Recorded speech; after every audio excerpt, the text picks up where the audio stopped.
What's up, everybody? I'm Dear Gamer. Welcome back to the channel. Today we're back with more Monster Hunter Rise, and this is gonna be a follow-up to the last video I put up because I made a video saying Silkbind Boost, the Rampage skill is OP, and some people were like, "Wait a minute, DG, attack boost is better, Silkbind Boost isn't better." So what we're gonna do is mathematically show why I believe Silkbind Boost is better than attack boost. So essentially what I'm going to do is I have two Tigrex longsword, one with attack boost, one with Silkbind Boost, and we're going to be comparing the numbers to see which one does the most damage and which one makes the most sense for your playstyle. So my fan, without further ado, let's dive in. So to answer the question, which one is better, Silkbind Boost or attack boost, what do you guys think? Comment below what you guys think the best one of the two, and I'm going to tell you the conditions in which either or could be better, because essentially there's no right or wrong answer. It really comes down to your playstyle. So right now what I'm going to do is I'm going to equip my regular longsword, going with Silkbind Boost on it. I think I already have it on. Yep. And what we're going to do is the big debate between these two are, well, Silkbind Boost only applies to like Helm Splitter. In this case, I'm not using Sakura Slash. And attack boost applies to every single attack. I was like, cool, you're right. So attack boost has 100% uptime, but Silkbind Boost has uptime based on when you're doing your Helm Splitter. So you would use this skill if you are focused on DPS and Helm Splitter is your go-to, and you got pretty proficient with getting Helm Splitters and knowing the monster's moveset and timing, so you can optimize your damage. Because essentially what you're doing is, when you get to the point where you want to start doing massive DPS with longsword, you're going to be heavily dependent on your Helm Splitter or your Helm Splitter breaker. So that is where you're going to spend a lot of your time. So ask yourself this: if you spend most of your fights doing Helm Breaker, you're going to want to use Silkbind Boost. If you don't spend a lot of your time doing Helm Breaker, or you spend a lot of your time in yellow and in white gauge, which you shouldn't with longsword, but if you do, then you're going to want to use attack boost, because it's going to buff your overall attack. So just to get into it, so this is for me. I like to do my videos based on not just mathematics, but like player skill, game understanding, and just practicality. So for me, I love DPS builds. That's what I do on my channel. So I want to show you something. So what we're going to do is put a weapon out. As you can notice, when I hit it, we do 98 damage. Oh, let's get it a couple more times. Hit it, 98 damage. When we crit, 133, right? See that? 198. The good thing about Monster Hunter is the numbers don't move.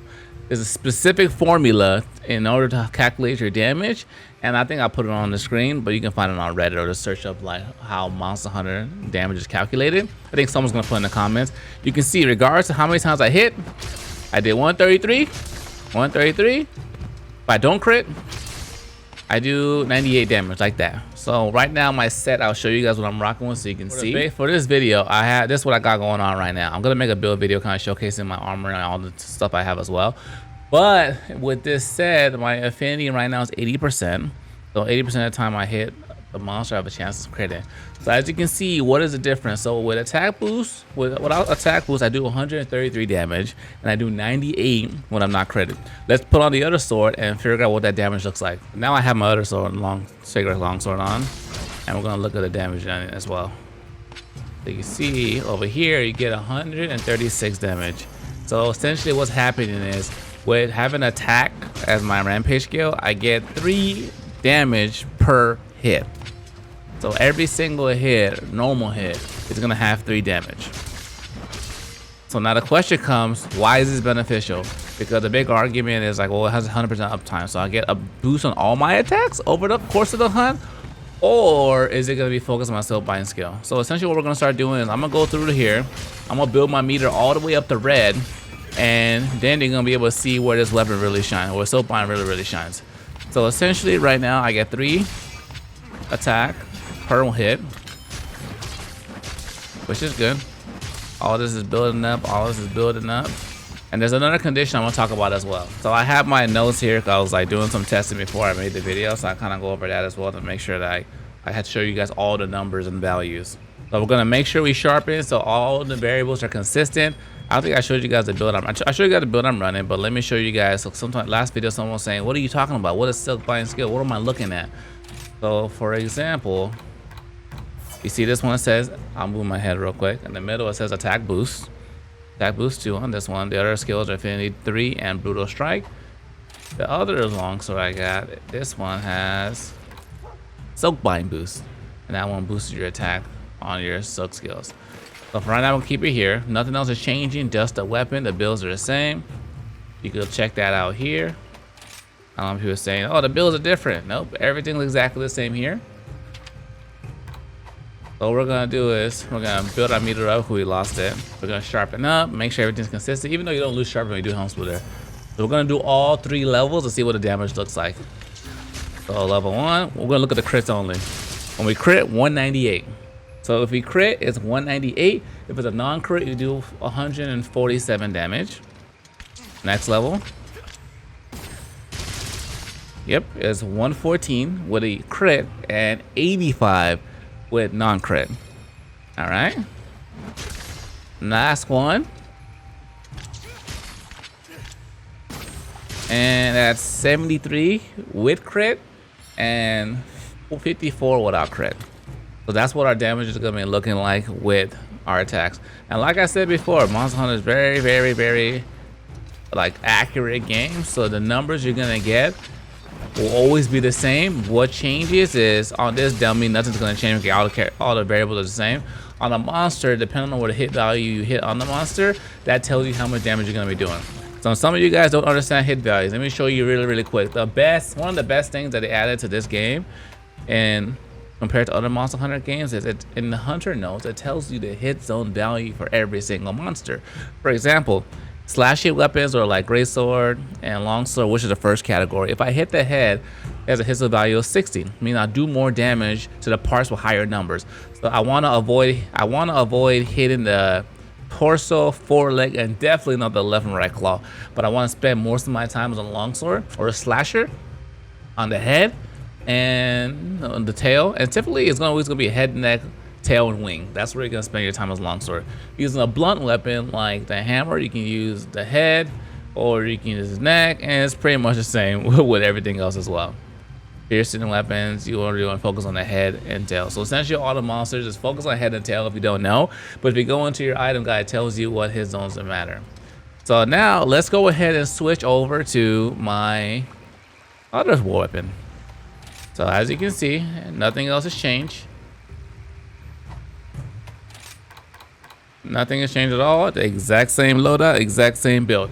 Now what we're gonna do is build the 3 levels again and do our helm splitter and see what kind of damage we do. So remember, number to keep in mind is we get 3 additional attack damage points on every single hit with attack boost. So this one attack boost is not on, so this is just your raw number you're gonna get when you're fighting. What's gonna change is when we get to this point. All right. So now let's sharpen up. Get my numbers ready to make sure I can read them off to you guys, and let's go ahead and get rock and roll. So here, red, 213 damage when you crit, 158 when you don't crit. Next level, 123 when you crit, 93 when you don't crit. And last one, oh, I forgot to turn it on. Last one, 78 when you crit and 54 when you don't crit. So now what you're essentially what you're seeing is if depending on the level you're at, you do more damage. So essentially if you're at the white and you crit, you're gonna get 78 damage with the Silkbind, and you're gonna get 73 with attack boost 4. So it's only a 5-point delta change between the two. At level yellow, you're gonna get 123, and you're gonna get 114 at yellow with attack boost 3 compared to Silkbind boost. So essentially, right there, you're just gonna experience a 9-point delta. Where this Silkbind skill really shines is when you stay in the red, and essentially that's the only time you should be using your helm splitter, and you get 213 damage compared to 198 damage. As you see, as the numbers go up, as the levels go up, the number goes up as well, and that's a 15-point difference delta change on all of your attacks. So essentially what's going to happen is if you're using Silkbind boost, you're using longsword, you want to focus on critting. So essentially it kind of paints the picture of how you should be building your weapon. A lot of people put builds in the Discord, a lot of them really good, some of them can use some help, and the goal is to identify what you're going after. If you're going to be going after crit, you're going to want to use crit boost. You want to get your affinity up, and that's how you're going to make sure, and weakness exploit to make sure you're maximizing your damage, because this weapon has such high raw attack at 230 and white sharpness, which is the multiplier, I believe is 1.23 for the sharpness multiplier on damage, that you have to use crit. I know there's some debate out there, some people are using Brutal Strike, but Brutal Strike, the problem with that one is it has a percent uptime. Brutal Strike has a chance to hit and do more damage, while Silkbind Boost is utilized every single time. So essentially you want to use the one that's going to give you your highest damage. So now the question is, okay, well, 3 attacks across the whole fight of damage increase versus getting damage boost only when I'm using my Helm Splitter, is it worth it? So it's worth it if you know your monster's moveset. It's worth it if you are hitting your Helm Breakers. It's worth it because that's where you're going to be doing most of your damage. If you guys watch some speedrunners, the number one thing you see doing, nobody's out there in a fight doing one of these. Like if you're just getting used to the weapon, you're getting familiar, building your confidence, and absolutely use one of these. But essentially what you want to be doing is you want to be using your Foresight Slash to build your meter, get yourself into red. You want to be hitting them with your Aya Slash, get yourself into red by hitting that counter, then coming through and hitting your Helm Splitter every single time, because that's where you're going to get all of your damage. So the focus is, if you're focused on doing DPS, that's where you want to spend your time. Also too, if the requirements are, you know the monster moveset, you spend most of your time doing Helm Breakers, and you have a decent amount of critical. Because if you, like I showed before, if you're not critting, even at red, you get 158 damage with Silkbind Boost, and you get 147 damage with attack boost. So the damage is not consistent if you're not critting. So essentially you get 11 damage if you don't crit versus getting the full 15 damage when you do crit. So that's where you want to spend the majority of your time. So next thing I want to showcase is what is the damage you're going to experience over, let's see, 13 strikes. So I say 13 strike. What does 13 strike come into play? So I'm gonna use a Spirit Gauge combo, and I'll use just the Helm Splitter from red. We'll compare the two and we'll see what kind of damage we do. So first things first, build this up. I believe this is a Silkbind Boost longsword right now I'm using. I explained how to get Silkbind Boost in another video, but essentially what you want to do is you want to upgrade your weapon to King Edge on the Bone Tree or Ore Tree. Then you want to keep on upgrading it down the Tigrex Tree. Don't forge. If you forge, it's going to give you a new weapon. So hold on, let's get our gauges up. I just started getting it in the middle, so I'm going to get our gauges up, sharpen up. What I'm going to do is I'm going to do the full combo with a Helm Splitter and see what the damage looks like. All right, let's get in there. So going 1, 2, 3, 4, 5. All right, now let's hit Helm Splitter. Boom. 2374 damage. That's what you're gonna spend a lot of your time. So 2374. Let's check it out with attack boost 3. Okay, so everything's ready now. Let's do our 5 hits and our Helm Breaker. 1, 2, 3, 4, 5.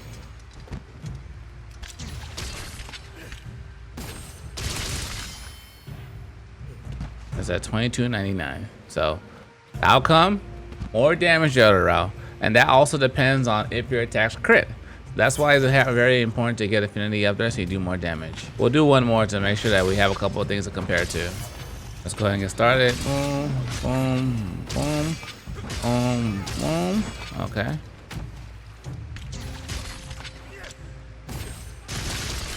$22.96. Let's switch over and see what damage looks like on the other one. I think that's pretty consistent. 22.96. I think we got that same thing like last time. Okay, the gold number B is 22.96. 1, 2, 3, 5.